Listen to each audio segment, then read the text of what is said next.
دلی آنے سے پہلے وہ امبالہ چھاؤنی میں تھی، جہاں کئی گورے اس کے گاہک تھے۔ ان گوروں سے ملنے جلنے کے باعث وہ انگریزی کے 10-15 جملے سیکھ گئی تھی۔ ان کو وہ عام گفتگو میں استعمال نہیں کرتی تھی، لیکن جب وہ دلی میں آئی اور اس کا کاروبار نہ چلا تو ایک دن اس نے اپنی پڑوسن تمنچا جان سے کہا، "دس لائف ویری بیڈ"، یعنی یہ زندگی بہت بری، جبکہ کھانے ہی کو نہیں ملتا۔ امبالہ چھاؤنی میں اس کا دھندا بہت اچھی طرح چلتا تھا۔ چھاؤنی کے گورے شراب پی کر اس کے پاس آ جاتے تھے اور 3-4 گھنٹوں ہی میں 8-10 گوروں کو نپٹا کر 20-30 روپے پیدا کر لیا کرتی تھی۔ یہ گورے اس کے ہم وطنوں کے مقابلے میں بہت اچھے تھے۔ اس میں کوئی شک نہیں کہ وہ ایسی زبان بولتے تھے جس کا مطلب سلطانہ کی سمجھ میں نہیں آتا تھا، مگر اس کی زبان سے یہ لا علمی اس کے حق میں بہت اچھی ثابت ہوتی تھی۔ اگر وہ اس سے کچھ رعایت چاہتے تو وہ سر ہلا کر کہہ دیا کرتی تھی، "صاحب، ہماری سمجھ میں تمہاری بات نہیں آتا"۔ اور اگر وہ اس سے ضرورت سے زیادہ چھیڑ چھاڑ کرتے تو وہ ان کو اپنی زبان میں گالیاں دینا شروع کر دیتی۔ وہ حیرت سے اس کے منہ کی طرف دیکھتے تو وہ ان سے کہتی، "صاحب، تم ایک دم الو کا پٹھا ہے، حرام زادہ ہے، سمجھا"۔ یہ کہتے وقت وہ اپنے لہجے میں سختی پیدا نہ کرتی، بلکہ بڑے پیار کے ساتھ ان سے باتیں کرتی۔ گورے ہنس دیتے اور ہنستے وقت وہ سلطانہ کو بالکل الو کے پٹھے دکھائی دیتے۔ مگر یہاں دلی میں جب وہ آئی تھی، ایک گورا بھی اس کے پاس یہاں نہیں آیا تھا۔ 3 مہینے اس کو ہندوستان کے سے شہر میں رہتے ہوئے ہو گئے تھے، جہاں اس نے سنا تھا کہ بڑے لاٹ صاحب رہتے ہیں جو گرمیوں میں شملے چلے جاتے تھے۔ صرف 6 آدمی اس کے پاس آئے تھے، صرف 6، یعنی مہینے میں 2، اور ان 6 گاہکوں سے اس نے خدا جھوٹ نہ بلوائے 18.5 روپے وصول کیے تھے۔ 3 روپے سے زیادہ پر کوئی مانتا ہی نہیں تھا۔ سلطانہ نے ان میں سے 5 آدمیوں کو اپنا ریٹ 10 روپے بتایا تھا، مگر تعجب کی بات ہے کہ ان میں سے ہر ایک نے یہی کہا تھا، "بھئی، ہم 3 روپے سے زیادہ 1 کوڑی نہ دیں گے"۔ جانے کیا بات تھی کہ ان میں سے ہر ایک نے اسے صرف 3 روپے کے قابل سمجھا۔ چنانچہ جب چھٹا آیا تو اس نے کہا، "دیکھو، میں 3 روپے ایک ٹیم کے لوں گی۔ اس سے ایک دھلا تم کہو تو نہ ہوگا۔ اب تمہاری مرضی ہو تو رہو ورنہ جاؤ"۔ چھٹے آدمی نے یہ بات سن کر تکرار نہ کی اور اس کے ہاں ٹھہر گیا۔ جب وہ دوسرے کمرے میں دروازہ بند کر کے اپنا کوٹ اتارنے لگا تو سلطانہ نے کہا، "لائیے 1 روپیہ دودھ کا"۔ 1 روپیہ نہ دیا، لیکن نئے بادشاہ کی چمکتی ہوئی اٹھنی جیب میں سے نکال کر اس کو دے دی، اور سلطانہ نے بھی چپکے سے لے لی۔ "چلو، جو آیا ہے غنیمت ہے"۔ 18.5 روپے 3 مہینوں میں 20 روپے ماہوار تو اس کوٹھے کا کرایہ تھا، جس کو مالک مکان انگریزی میں فلیٹ کہتا تھا۔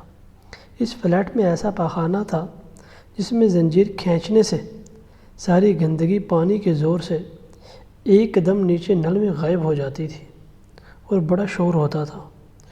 شروع میں تو اس شور نے اسے بہت ڈرایا تھا۔ پہلے دن جب وہ رفع حاجت کے لیے اس پاخانے میں گئی تو اس کی کمر میں شدت کا درد ہو رہا تھا۔ فارغ ہو کر جب اٹھنے لگی تو اس نے لٹکی ہوئی زنجیر کا سہارا لے لیا۔ زنجیر کو دیکھ کر اس نے خیال کیا، چونکہ مکان خاص ہم لوگوں کی رہائش کے لیے تیار کیے گئے ہیں، یہ زنجیر اسی لیے لگائی گئی ہے کہ اٹھتے وقت تکلیف نہ ہو اور سہارا مل جایا کرے۔ مگر جو ہی اس نے زنجیر کو پکڑ کر اٹھنا چاہا اور کھٹ کھٹ سی آواز آئی اور پھر ایک دم پانی سے زور کے ساتھ باہر نکلا تو ڈر کے مارے اس کی چیخ نکل گئی۔ خدا بخش دوسرے کمرے میں اپنا فوٹوگرافی کا سامان درست کر رہا تھا اور ایک صاف بوتل میں ہائیڈروکونین ڈال رہا تھا کہ اس نے سلطانہ کی چیخ سنی۔ دوڑ کر وہ باہر نکلا اور سلطانہ سے پوچھا، کیا ہوا؟ یہ چیخ تمہاری تھی؟ سلطانہ کا دل دھڑک رہا تھا۔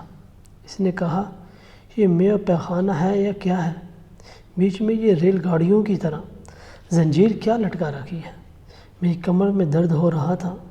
میں نے کہا چلو اس کا سہارا لے لوں، پر اس موئی زنجیر کو چھیڑنا تھا کہ وہ دھماکہ ہوا کہ میں تمہیں کیا کہوں۔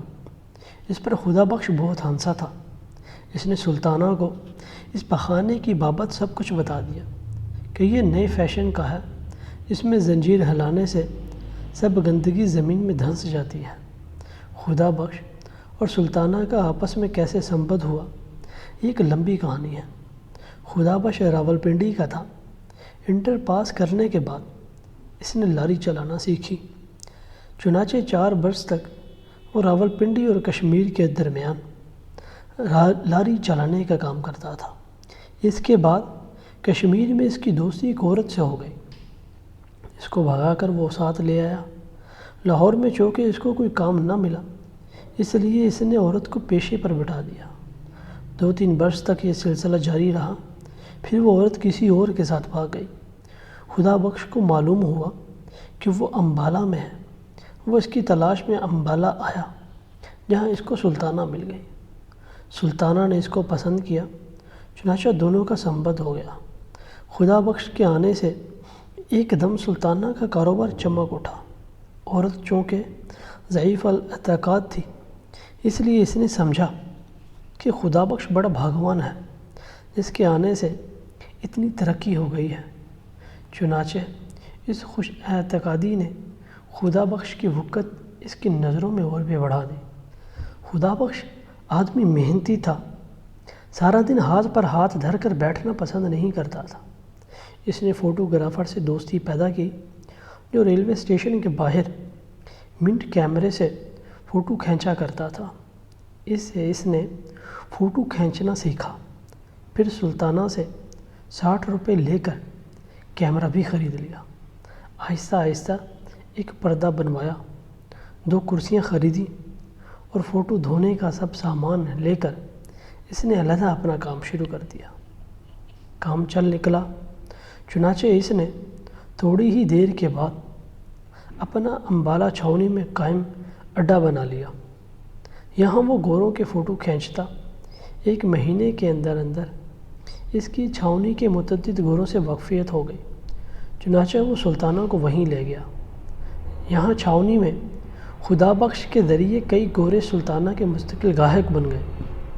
سلطانہ نے کانوں کے لیے بندے خریدے، 5.5 تولے کی 8 کنگنیاں بھی بنوائیں، 10-15 اچھی ساڑیاں بھی جمع کر لیں۔ گھر میں فرنیچر وغیرہ بھی آ گیا۔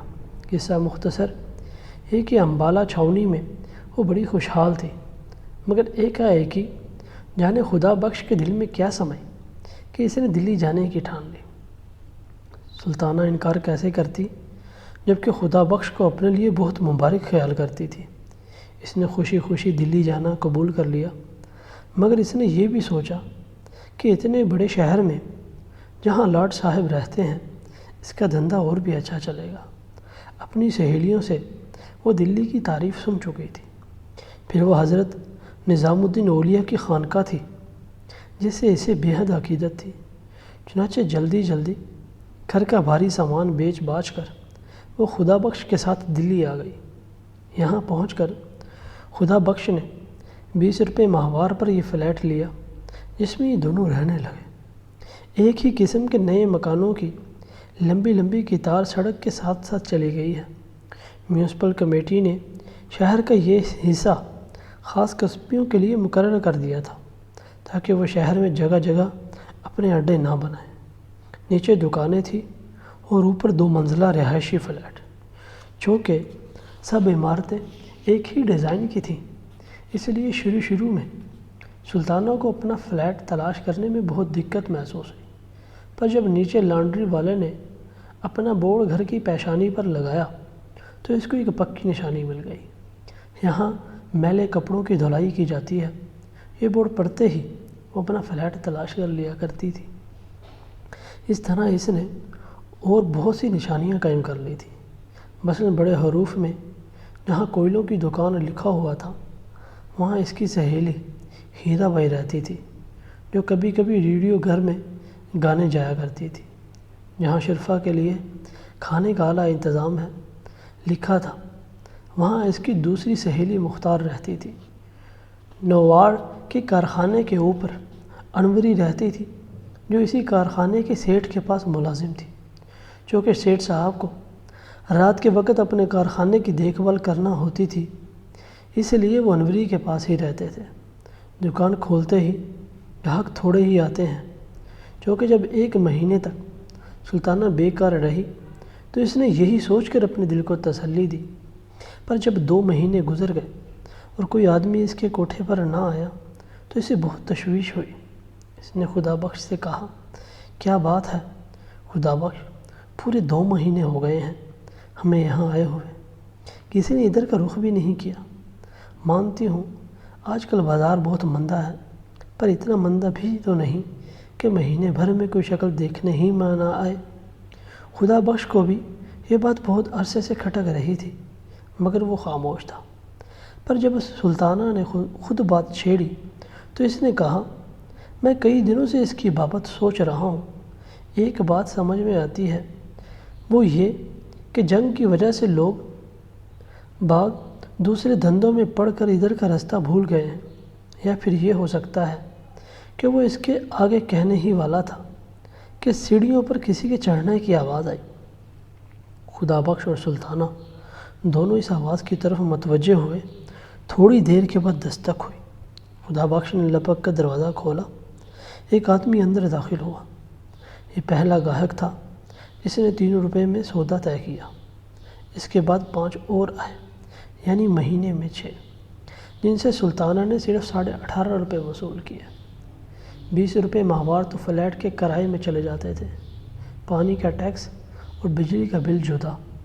اس کے علاوہ گھر کے دوسرے خرچ، کھانا پینا، کپڑے لتے، دوا دارو اور آمدن کچھ بھی نہیں تھی۔ 18.5 روپے 3 مہینے میں آئے تو اسے آمدن تو نہیں کہہ سکتے۔ سلطانہ پریشان ہو گئی۔ 5.5 تولے کی 8 کنگنیاں جو اس نے امبالہ میں بنوائی تھیں آہستہ آہستہ بک گئی۔ آخری کنگنی کی جب باری آئی تو اس نے خدا بخش سے کہا، تم میری سنو اور چلو واپس امبالے، یہاں کیا دھرا ہے؟ بھائی ہوگا، پر ہمیں تو یہ شہر راس نہیں آیا، تمہارا کام بھی وہاں خوب چلتا تھا، چلو وہیں چلتے ہیں۔ جو نقصان ہوا ہے اس کو اپنا سر صدقہ سمجھو، اس کنگنی کو بیچ کر آؤ، میں اسباب وغیرہ باندھ کر تیار رکھتی ہوں، آج رات کی گاڑی سے یہاں سے چل دیں گے۔ خدا بخش نے کنگنی سلطانہ کے ہاتھ سے لے لی اور کہا، نہیں جانے من، امبالے نہیں جائیں گے، یہیں دلی میں رہ کر کمائیں گے۔ یہ تمہاری چوڑیاں سب کی سب یہیں واپس آئیں گی، اللہ پر بھروسہ رکھو، وہ بڑا کارساز ہے، یہاں بھی وہ کوئی نہ کوئی اسباب بنا ہی دے گا۔ سلطانہ چپ ہو گئی۔ چنانچہ آخری کنگنی بھی ہاتھ سے اتر گئی۔ بچے ہاتھ دیکھ کر اس کو بہت دکھ ہوتا تھا، پر کیا کرتی، پیٹ بھی تو آخر کسی ہیلے سے بھرنا تھا۔ جب 5 مہینے گزر گئے اور آمدن خرچ کے مقابلے میں 1/4 سے بھی کچھ کم رہی تو سلطانہ کی پریشانی اور زیادہ بڑھ گئی۔ خدا بخش بھی سارا دن اب گھر سے غائب رہنے لگا تھا۔ سلطانہ کو اس کا بھی دکھ تھا۔ اس میں کوئی شک نہیں کہ پڑوس میں اس کی 2 تن ملنے والیاں موجود تھیں، جن کے ساتھ وہ اپنا وقت کاٹ سکتی تھی، پر ہر روز ان کے یہاں جانا اور گھنٹوں بیٹھے رہنا اس کو بہت برا لگتا تھا۔ چنانچہ آہستہ آہستہ اس نے سہیلیوں سے ملنا جلنا بالکل ترک کر دیا۔ سارا دن وہ اپنے سنسان مکان میں بیٹھی رہتی، کبھی چھالیاں کاٹتی رہتی، کبھی اپنے پرانے اور پھٹے ہوئے کپڑوں کو سیتی رہتی، اور کبھی باہر بالکنی میں آ کر جنگلے کے ساتھ لگ کر کھڑی ہو جاتی اور سامنے ریلوے شیڈ میں ساکتوں متحرک انجنوں کی طرف گھنٹوں بے مطلب دیکھتی رہتی۔ سڑک کی دوسری طرف مال گودام تھا، جو اس کونے سے اس کونے تک پھیلا ہوا تھا۔ داہنے ہاتھ کو لوہے کی چھت کے نیچے بڑی بڑی گانٹھیں پڑی رہتی تھیں اور ہر قسم کے مال و اسباب کے ڈھیر لگے رہتے تھے۔ صبح سویرے جب وہ اٹھ کر بالکنی میں آتی تو ایک عجیب سما نظر آتا۔ دھند لکے میں انجنوں کے منہ سے گاڑھا گاڑھا دھواں نکلتا اور گدلے آسمان کی جانب موٹے اور بھاری آدمیوں کی طرح اٹھتا دکھائی دیتا تھا۔ کسی ایسے مقام پر جب اس کا دیکھا بھالا نہ ہوگا، یوں تو وہ بے مطلب گھنٹوں ریل کی ان ٹیڑھی بانکی پٹریوں اور ٹھہرے اور چلتے ہوئے انجنوں کی طرف دیکھتی رہتی، پر طرح طرح کے خیال اس کے دماغ میں آتے رہتے تھے۔ امبالہ چھاؤنی میں جب وہ رہتی تھی تو اسٹیشن کے پاس ہی اس کا مکان تھا، مگر وہاں اس نے کبھی ان چیزوں کو ایسی نظر سے نہیں دیکھا تھا۔ اب تو کبھی اس کے دماغ میں یہ بھی خیال آتا کہ یہ جو سامنے ریل کی پٹریوں کا جال سا بچھا ہے اور جگہ جگہ سے بھاپ اور دھواں اٹھ رہا ہے، ایک بہت بڑا چکلا ہے۔ بہت سی گاڑیاں ہیں جن کو چند موٹے موٹے انجن ادھر ادھر دھکیلتے رہتے ہیں۔ سلطانہ کو تو بعض اوقات یہ انجن سیٹھ معلوم ہوتے، جو کبھی امبالہ میں بھی اس کے یہاں آیا کرتے تھے۔ پوری 5 مہینے ہو گئے تھے، مگر ابھی تک سلطانہ کا بیڑا پار ہوا تھا نہ خدا بخش کا۔ محرم کا مہینہ سر پر آ رہا تھا، مگر سلطانہ کے پاس کالے کپڑے بنوانے کے لیے کچھ بھی نہ تھا۔ مختار نے لیڈی ہیملٹن کی ایک نئی وضع کی قمیض بنوائی تھی، جس کی آستینیں کالی جارجٹ کی طرح تھی۔ اس کے ساتھ میچ کرنے کے لیے اس کے پاس کالی ساٹن کی شلوار تھی، جو کاجل کی طرح چمکتی تھی۔ انوری نے ریشمی جارجٹ کی بڑی نفیس ساڑی خریدی تھی۔ اس نے سلطانہ سے کہا تھا کہ وہ اس ساڑی کے نیچے سفید بوسکی کا پیٹی کوٹ پہنے گی، کیونکہ یہ نیا فیشن ہے۔ اس ساڑی کے ساتھ پہننے کو انوری کالی مخمل کا ایک جوتا لائی تھی، جو بڑا نازک تھا۔ سلطانہ نے جب یہ تمام چیزیں دیکھیں تو اس کو اس احساس نے بہت دکھ دیا کہ وہ محرم منانے کے لیے ایسا لباس خریدنے کی استطاعت نہیں رکھتی۔ انوری اور مختار کے پاس یہ لباس دیکھ کر جب وہ گھر آئی تو اس کا دل بہت مغموم تھا۔ سامنے پٹریوں پر گاڑیوں کے ڈبے کھڑے تھے، پر انجن کوئی بھی نہ تھا۔ شام کا وقت تھا، چھڑکاؤ ہو چکا تھا، اس لیے گرد و غبار دب گیا تھا۔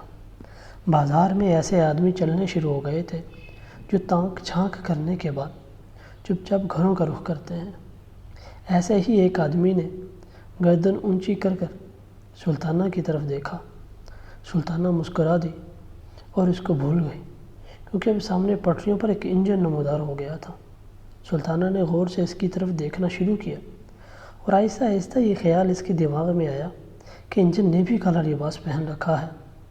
یہ عجیب و غریب خیال دماغ میں سے نکالنے کی خاطر جب اس نے سڑک کی جانب دیکھا تو اسے وہی آدمی بیل گاڑی کے پاس کھڑا نظر آیا جس نے اس کی طرف للچائی نظروں سے دیکھا تھا۔ سلطانہ نے ہاتھ سے اسے اشارہ کیا۔ اس آدمی نے ادھر ادھر دیکھ کر ایک لطیف اشارے سے پوچھا کہ کدھر آؤں؟ سلطانہ نے اسے راستہ بتا دیا۔ وہ آدمی تھوڑی دیر کھڑا رہا، مگر پھر بڑی پھرتی سے اوپر چلا آیا۔ سلطانہ نے اسے دری پر بٹھایا۔ جب وہ بیٹھ گیا تو اس نے سلسلہ گفتگو شروع کرنے کے لیے کہا، آپ اوپر آتے ڈر کیوں رہے تھے؟ وہ آدمی یہ سن کر مسکرایا۔ تمہیں کیسے معلوم ہوا؟ ڈرنے کی بات ہی کیا تھی؟ اس پر سلطانہ نے کہا، یہ میں نے اس لیے کہا کہ آپ دیر تک وہیں کھڑے رہے اور پھر کچھ سوچ کر ادھر آئے۔ وہ یہ سن کر پھر مسکرایا۔ تمہیں غلط فہمی ہوئی، میں تمہارے فلیٹ کی طرف دیکھ رہا تھا، وہاں کوئی عورت کھڑی ایک مرد کو ٹھینگا دکھا رہی تھی، مجھے یہ منظر پسند آیا۔ پھر بالکنی میں سبز رنگ روشن تھا تو میں تھوڑی دیر کے لیے ٹھہر گیا۔ سبز روشنی مجھے پسند ہے، آنکھوں کو بہت اچھی لگتی ہے۔ یہ کہہ کر اس نے کمرے کا جائزہ لینا شروع کر دیا۔ پھر وہ اٹھ کھڑا ہوا۔ سلطانہ نے پوچھا، آپ جا رہے ہیں؟ اس آدمی نے جواب دیا، نہیں، میں تمہارے مکان کو دیکھنا چاہتا ہوں، چلو مجھے تمام کمرے دکھاؤ۔ سلطانہ نے اس کو تینوں کمرے ایک ایک کر کے دکھائے۔ اس آدمی نے بالکل خاموشی سے ان کمروں کو معائنہ کیا۔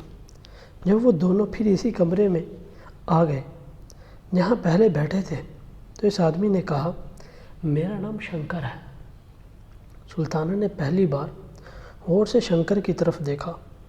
وہ متوسط قد کا معمولی شکل و صورت کا آدمی تھا، مگر اس کی آنکھیں غیر معمولی طور پر صاف اور شفاف تھیں۔ شنکر کچھ دیر اسی طرح دری پر بیٹھا تھا کہ معلوم ہوتا تھا کہ شنکر کی بجائے سلطانہ غائب ہے۔ اس احساس نے سلطانہ کو قدرے پریشان کر دیا۔ چنانچہ اس نے شنکر سے کہا، فرمائیے۔ شنکر بیٹھا تھا، یہ سن کر لیٹ گیا۔ کیا فرماؤں؟ کچھ تم ہی فرماؤ، بلایا تمہیں نے ہے مجھے۔ جب سلطانہ کچھ نہ بولی تو وہ اٹھ بیٹھا۔ میں سمجھا، لو اب مجھے سنو، جو کچھ تم نے سمجھا غلط ہے۔ میں ان لوگوں میں سے نہیں ہوں جو کچھ دے کر جاتے ہیں۔ ڈاکٹروں کی طرح میری بھی فیس ہے، مجھے جب بلایا جائے تو فیس دینا ہی پڑتی ہے۔ سلطانہ یہ سن کر چکرا گئی، مگر اس کے باوجود اسے بے اختیار ہنسی آ گئی۔ آپ کام کیا کرتے ہیں؟ شنکر نے جواب دیا، یہی جو تم لوگ کرتے ہو۔ کیا؟ میں کچھ بھی نہیں کرتی، میں بھی کچھ نہیں کرتا۔ سلطانہ نے بھنا کر کہا، یہ تو کوئی بات نہ ہوئی، آپ کچھ نہ کچھ تو ضرور کرتے ہوں گے۔ شنکر نے بڑے اطمینان سے جواب دیا، تم بھی کچھ نہ کچھ ضرور کرتی ہوگی۔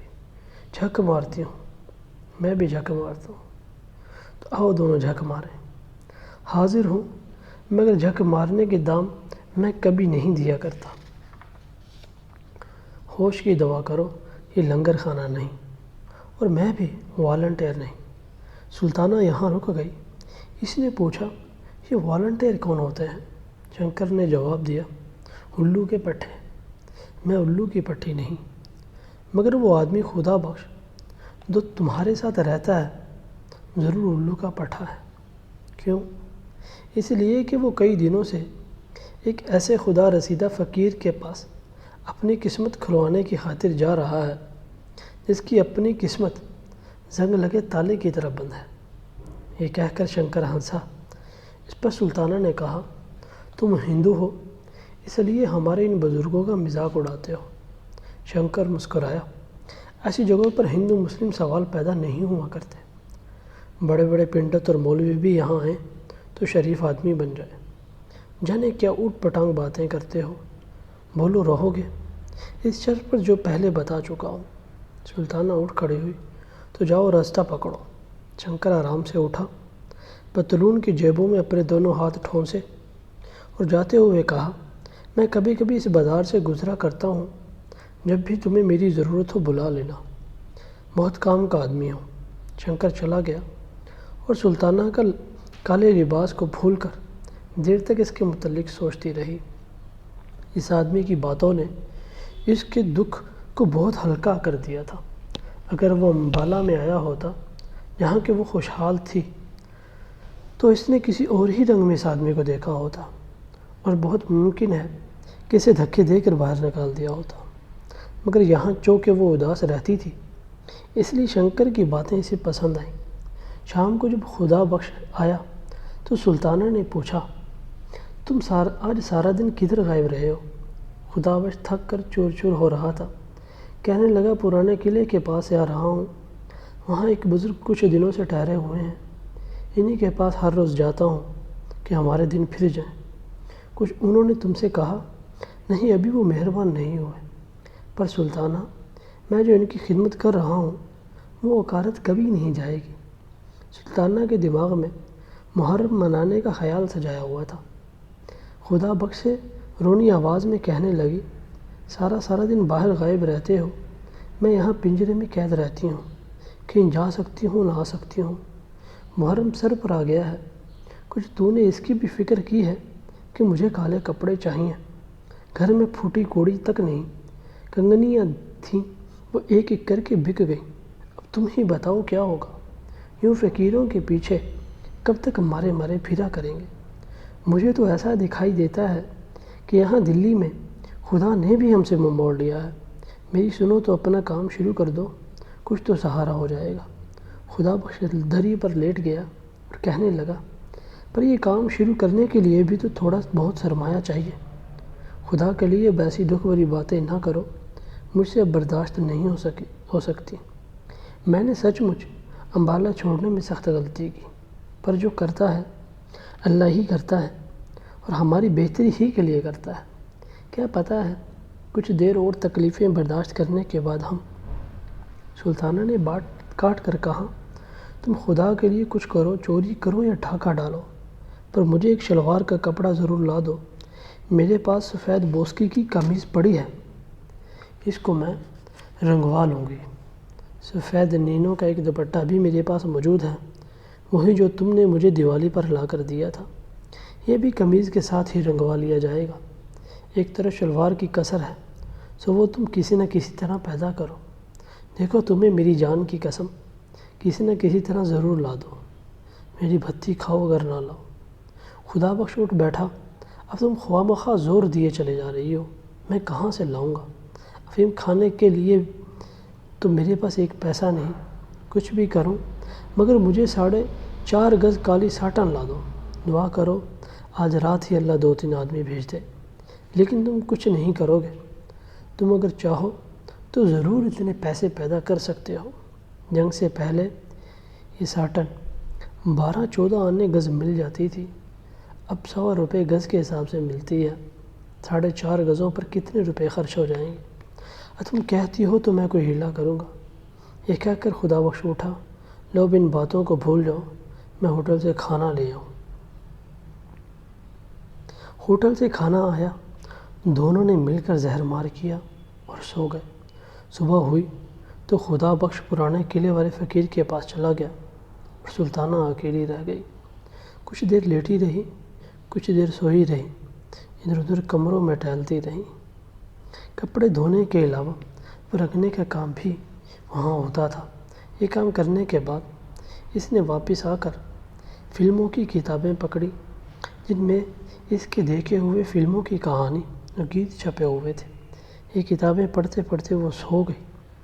جب اٹھی تو 4 بج چکے تھے، کیونکہ دھوپ آنگن میں سے موری کے پاس پہنچ چکی تھی۔ نہا دھو کر فارغ ہوئی تو گرم چادر اوڑھ کر بالکنی میں آ کھڑی ہوئی۔ تقریباً 1 گھنٹہ سلطانہ بالکنی میں کھڑی رہی۔ اب شام ہو گئی، بتیاں روشن ہو رہی تھیں، نیچے سڑک پر رونق کے آثار نظر آنے لگے۔ سردی میں تھوڑی سی شدت ہو گئی، مگر سلطانہ کو یہ ناگوار معلوم نہ ہوئی۔ سڑک پر آتے جاتے تانگوں اور موٹروں کی طرف ایک عرصے سے دیکھ رہی تھی۔ دفعتاً اسے شنکر نظر آیا۔ مکان کے نیچے پہنچ کر اس نے گردن اونچی کی اور سلطانہ کی طرف دیکھ کر مسکرایا۔ سلطانہ نے غیر ارادی طور پر ہاتھ کا اشارہ کیا اور اسے اوپر بلا لیا۔ جب شنکر اوپر آ گیا تو سلطانہ بہت پریشان ہوئی کہ اسے کیا کہے۔ دراصل اسے نہیں بلا سوچے سمجھے اسے اشارہ کر دیا تھا۔ شنکر بے حد مطمئن تھا، جیسے اس کا اپنا گھر ہے۔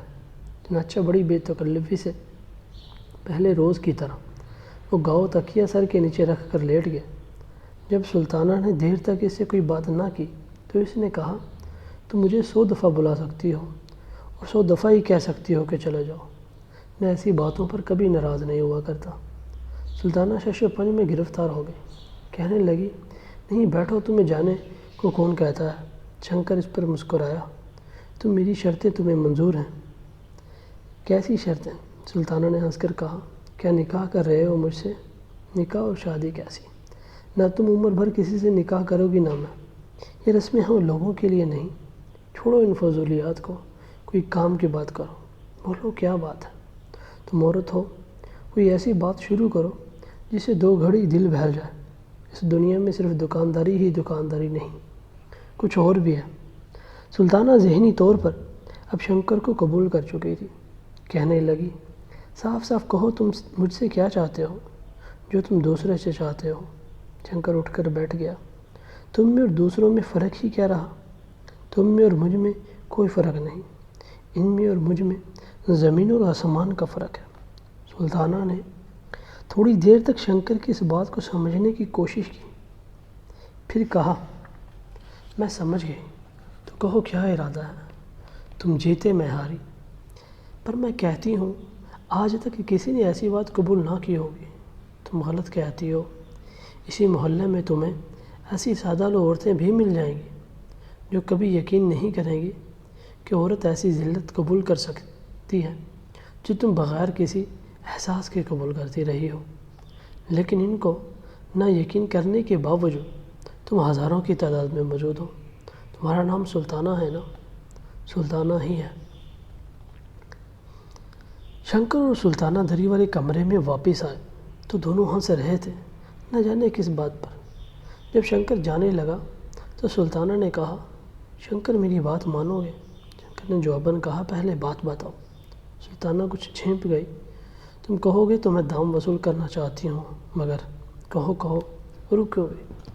سلطانہ نے جرأت سے کام لے کر کہا، بات یہ ہے کہ محرم آ رہا ہے اور میرے پاس اتنے پیسے نہیں کہ میں کالی شلوار بنا سکوں۔ یہاں کے سارے دکھڑے جو تم مجھ سے سن ہی چکے ہو، قمیض اور دوپٹہ میرے پاس موجود تھا جو میں نے آج رنگوانے کے لیے دے دیا ہے۔ شنکر نے یہ سن کر کہا، تم چاہتی ہو کہ میں تمہیں کچھ روپے دے دوں جو تم یہ کالی شلوار بنا سکو؟ سلطانہ نے فوراً ہی کہا، نہیں، میرا مطلب یہ ہے کہ اگر ہو سکے تو تم مجھے ایک کالی شلوار لا دو۔ شنکر مسکرایا، میری جیب میں تو اتفاق ہی سے کبھی کچھ ہوتا ہے، بہرحال میں کوشش کروں گا۔ محرم کی پہلی تاریخ کو تمہیں یہ شلوار مل جائے گی۔ سلطانہ کی بندوں کی طرف دیکھ کر پھر اس نے پوچھا کہ یہ بندے تم مجھے دے سکتی ہو؟ سلطانہ نے ہنس کر کہا، تم انہیں کیا کرو گے؟ چاندی کے معمولی بندے ہیں، زیادہ سے زیادہ 5 روپے کے ہوں گے۔ اس پر شنکر نے کہا، میں نے تم سے بندے مانگے ہیں، ان کی قیمت نہیں پوچھی، بولو دیتی ہو؟ لے لو۔ یہ کہہ کر سلطانہ نے بندے اتار کر شنکر کو دے دیے۔ اس کے بعد اسے افسوس ہوا، مگر شنکر جا چکا تھا۔ سلطانہ کو قطعاً یقین نہیں تھا کہ شنکر اپنا وعدہ پورا کرے گا، مگر 8 روز کے بعد محرم کی پہلی تاریخ کو صبح 9 بجے دروازے پر دستخط ہوئی۔